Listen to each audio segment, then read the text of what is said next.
Comment on fait pour voir du Chilul Hashem et passer ça? Vous voyez ce que je veux dire ou pas? C'est-à-dire, on voit des choses, on dit c'est infernal. On attend une liste de 3 personnes qui vont être libérées cet après-midi. Et même la liste, on n'arrive pas à la voir. Comment vous pensez qu'on aura les humains derrière? Et dans quel état? Comment on fait pour voir ce Chilul Hashem de Tzal et d'Israël qui est grand, qui est fort, et, entre guillemets, voir le projet divin dans ça? Faut pas qu'on accepte la corde. Moshe arrive chez Pharaon et il lui dit laisse partir mon peuple. Shlichut d'Akadosh Baruch Hu, ça y est, c'est parti, la Géoula elle est lancée. Et au moment où Moshe il fait ça, Pharaon il lui dit bon, on se calme. Pourquoi est-ce que tu déranges les esclaves dans leur travail? Tu sais quoi, tu m'as saoulé.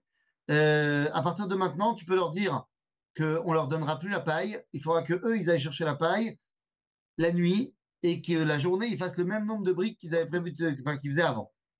Genre ça va, c'est pire. Et les Bnei Israël viennent voir Moshe et lui disent ah, depuis que tu es arrivé, c'est pire. Et Moshe vient voir Dieu et dit depuis que tu m'as envoyé, c'est pire. Réponse de Dieu Ata tiré. Il faut avoir une vision plus à long terme. Euh, Bien sûr que c'est terrible de Khilou Lachem d'être pieds et poings liés devant ces terroristes. Mais je vais dire quelque chose voilà. J'ai dit au début, il y a des causes aux conséquences. C'est-à-dire que à partir du moment où tu as décidé, et pas hier, hein, mais depuis 15 mois, de partir en guerre sans avoir de véritable objectif à la guerre,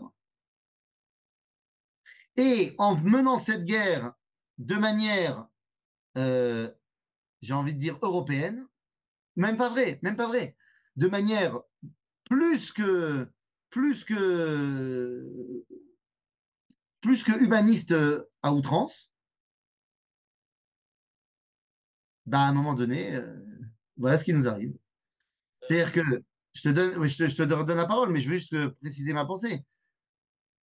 Nos soldats sont extraordinaires. La question n'est pas sur nos soldats. Les soldats, ils font ce qu'on leur ordonne de faire et ils le font mieux que n'importe qui. Mais il est évident que quand tu décides de lancer une guerre et que tu dis pas, tu dis la guerre c'est pour amener les Khatoufim et pour détruire le Hamas, qui soit plus ni au niveau militaire ni au niveau politique, qui soit plus là. Mais tu veux pas dire ok, mais alors il y aura qui à la place? Parce que tu sais très bien qu'en fait il y aura la même chose à la place. Ça se rappellera peut-être pas le Hamas, mais tu dis pas clairement que tu veux conquérir la bande de Gaza. Tu dis pas clairement que tu veux que ce soit toi qui sois le patron là-bas.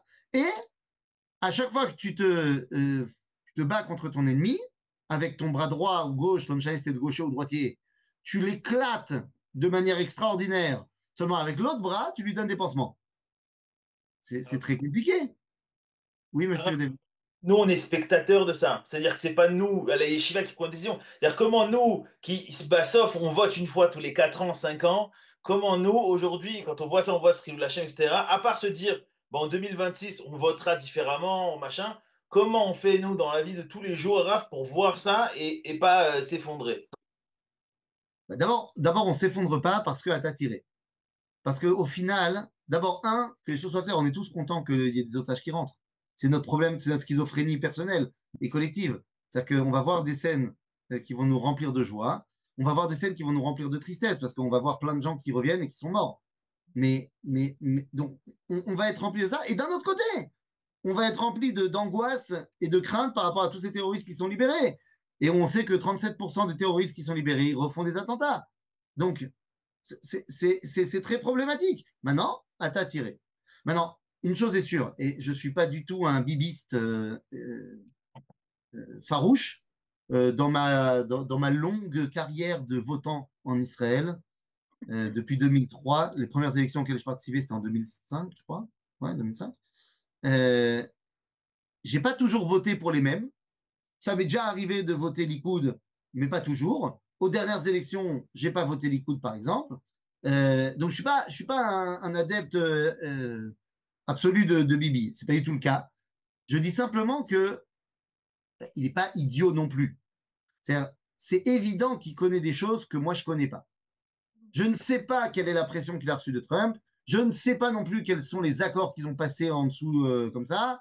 Est-ce que dedans, il y a une histoire avec l'Arabie Saoudite? Est-ce que dedans, il y a une histoire avec l'Iran? J'en sais rien. Ce que je sais, c'est que si dans un an, tout d'un coup, on signe les accords d'Abraham avec l'Arabie Saoudite, ben, on sera content. Et si, et si, et si. Donc, c'est sûr que tout ça fait partie d'un grand, grand, grand projet. Et je rappelle ce que j'ai dit dans ma synagogue ce Shabbat. On ne peut pas être Mahamine à géométrie variable. C'est-à-dire, si on est Mahamine Ba'Hashem, alors on est Mahamine Ba'Hashem tout le temps. Et donc, si on est Mahamine Ba'Hashem, même quand il y a des moments qui sont compliqués et qu'on se dit, mais attends, mais c'est pas possible, j'ai l'impression d'aller à reculons, machin, il y a Shtornit chez Akadosh Baruch Hu dans cette histoire. Je pense que cette guerre, elle a montré à quel point ça nous dépassait complètement. Donc, maintenant, qu'est-ce qu'on peut faire, nous, au quotidien? D'abord, c'est bien gentil de se réveiller il y a 4 jours, jeudi soir, et de faire une manifestation. Mais on est nul en manifestation.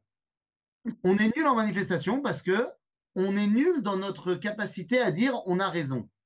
Comment c'est possible que les gens qui sont pas d'accord, qui veulent faire tomber le gouvernement, machin, mais les gars, tous les Shabbats, tous les dimanches, ils sont tout le temps là depuis 2 ans.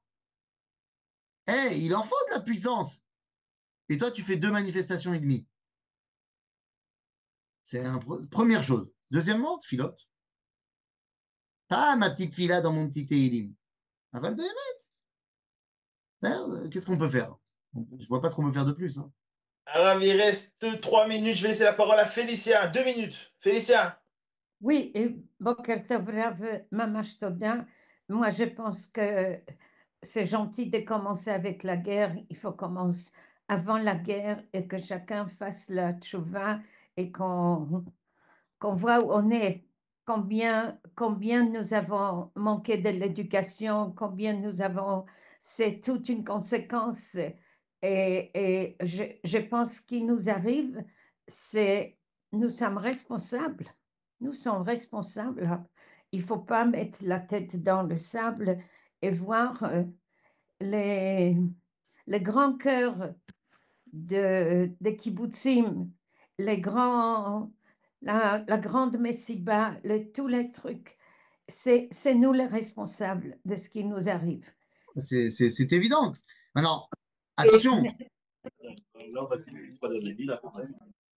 euh, oui, ok. Non, Je sais qu'il y a des gens qui vont dire on n'est pas responsable de tout ce qui est arrivé le 7 octobre. mais non, mais Et, bien sûr qu'on est responsable. On est responsable. Maintenant, il y a des gens qui sont plus responsables que d'autres. C'est sûr que ceux qui sont en tête de l'armée, ils sont plus responsables que d'autres. Mais évidemment qu'on est responsable. Maintenant, quand je disais que on se comporte de manière beaucoup trop gentille et tout ça, euh, c'est évident que la guerre, elle était nécessaire. Bien sûr qu'après ce que tu as reçu le 7 octobre, tu pars en guerre. Mais enfin, particulièrement les 2 premiers mois de la guerre, où on pouvait faire plus ou moins ce qu'on voulait au niveau de l'opinion internationale, euh, n'a rien fait. ben, on n'aurait pas dû. Enfin, c'est facile pour moi de parler, mais je pense que tu devais faire une guerre où tu coupes l'eau, l'électricité, l'essence, tu coupes tout. Tu les fais mourir de faim, de soif, de trucs, et en plus de ça, tu les pilonnes avec tous nos soldats, à tel point que les mecs, ils supplient pour un verre d'eau, et tu leur dis un verre d'eau, un otage. Oui, bah oui, moi je vois les choses comme ça aussi. On n'a pas fait ça, on n'a pas fait ça. Voilà, ça. Alors, on continue à faire la tfila et comme vous dites, De toute façon, yeah. Ezrat Hashem, Arav, Toda Rabba, Shavua Tov. On vous rappelle que demain matin, avec le Rav, on va enregistrer sur la moralité de Tzahal. Si quelqu'un a des questions, a des remarques, etc., qu'il me les envoie et on les rentrera dans la vidéo Bezrat Hashem. Arav, Fison, Toda Rabba. Razak, Je- Waton. תודה רבה.